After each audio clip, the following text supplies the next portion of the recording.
एक बार दुर्वासा ऋषि अपने शिष्यों के साथ शिवजी के दर्शन के लिए जा रहे थे।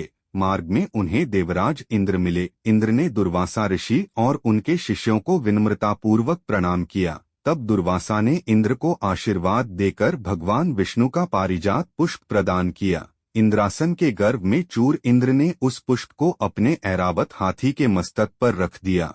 उस पुष्प का स्पर्श होते ही ऐरावत सहसा भगवान विष्णु के समान तेजस्वी हो गया। उसने इंद्र का परित्याग कर दिया और दिव्य पुष्प को कुचलते हुए वन की ओर चला गया। इंद्र द्वारा भगवान विष्णु के दिव्य पुष्प का तिरस्कार होते देखकर दुर्वासा ऋषि के क्रोध की सीमा न रही। उन्होंने देवराज इंद्र को वैभव लक्ष्मी से हीन हो जाने का शाप दे दिया। दुर्वासा मुनि के शाप के फलस्वरूप लक्ष्मी उसी क्षण स्वर्गलोक को छोड़कर अदृश्य हो गईं। लक्ष्मी के चले जाने से इंद्र आदि देवता निर्बल और धनहीन हो गए। उनका वैभव लुप्त हो गया। इंद्र को बलहीन जानकर दैत्यों ने स्वर्ग पर आक्रमण कर दिया और देवगण को पराजित करके स्वर्ग के राज्य पर अपना परचम फहरा दिया। तब इंद्र देवगुरु बृहस्पति और अन्य देवताओं के साथ ब्रह्मा जी की सभा में उपस्थित हुए। तब ब्रह्मा जी बोले, देवेंद्र, भगवान विष्णु के भोगरूपी फूल का अपमान करने के कारण रुष्ट होकर भगवती लक्ष्मी तुम्हारे पास से चली गई हैं। उन्हें पुनः प्रसन्न करने के लिए तुम भगवान नारायण की कृपा दृष्टि प्राप्त करो। उनके आशीर्वाद से तुम्हें खोया वैभव पुनः मिल जाएगा।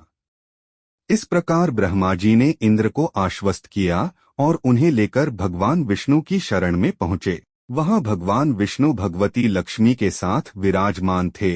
देवगण भगवान विष्णु की स्तुति करते हुए बोले, भगवन, आपके चरणों में हमारा बारंबार प्रणाम। भगवन, हम सब जिस उद्देश्य से आपकी शरण में आए हैं, कृपा करके आप उसे पूरा कीजिए। दुर्वासा ऋषि के शाप के कारण माता लक्ष्मी हमसे रुठ गई हैं और दैत्यों ने हमें पराजित कर स्वर्ग पर अधिकार कर लिया है। अब हम आपकी शरण में हैं, हमारी रक्षा कीजिए। भगवान विष्णु त्रिकालदर्शी थे। वे पल भर में ही देवताओं के मन की बात जान गए। तब वे देवगण से अपने वैभव लौटाने के लिए दानवों से दोस्ती कर उनके साथ मिलकर समुद्र मंथन करने को बोले। उन्होंने समुद्र की गहराइयों में छिपे अमृत के कलश और मणि रत्नों के बारे में बताया कि उसे पाने से वे सभी फिर से वैभवशाली हो जाएंगे। भगवान विष्णु के कहे अनुसार इंद्र सहित सभी देवता दैत्यराज बलि के पास संधि का प्रस्ताव लेकर गए और उन्हें अमृत के बारे में बताकर समुद्र मंथन के लिए तैयार कर लिया।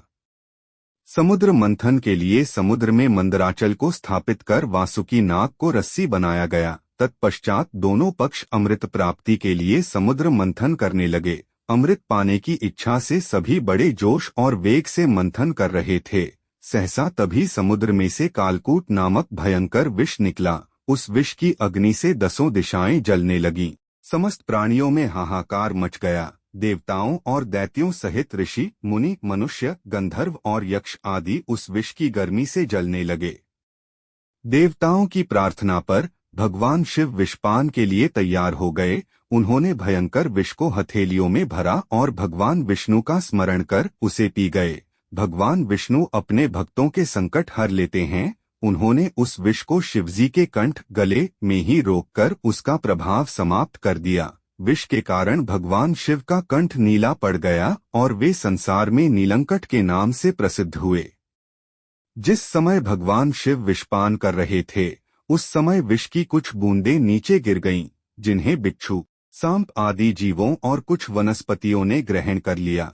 इसी विष के कारण वे विषैले हो गए। विष का प्रभाव समाप्त होने पर सभी देवगण भगवान शिव की जय जयकार करने लगे। हलाहल के बाद समुद्र से कामधेनु गाय प्रकट हुई। वह यज्ञ हवन आदि सामग्री उत्पन्न करने वाली थी। अतः उसे ऋषि मुनियों ने ग्रहण किया। उसके बाद उच्चैःश्रवा नामक 7 मुखों वाला एक अश्व निकला। वह चंद्रमा के समान श्वेत वर्ण का था। उसकी सुंदरता से प्रभावित होकर उसे दैत्यराज बलि ने ग्रहण कर लिया। समुद्र से श्वेत वर्ण का ऐरावत निकला। उसे अपना वाहन बनाने के लिए इंद्र ने ग्रहण कर लिया। इसके बाद कौस्तुभ नामक मणि प्रकट हुई। उसे श्री विष्णु ने धारण किया।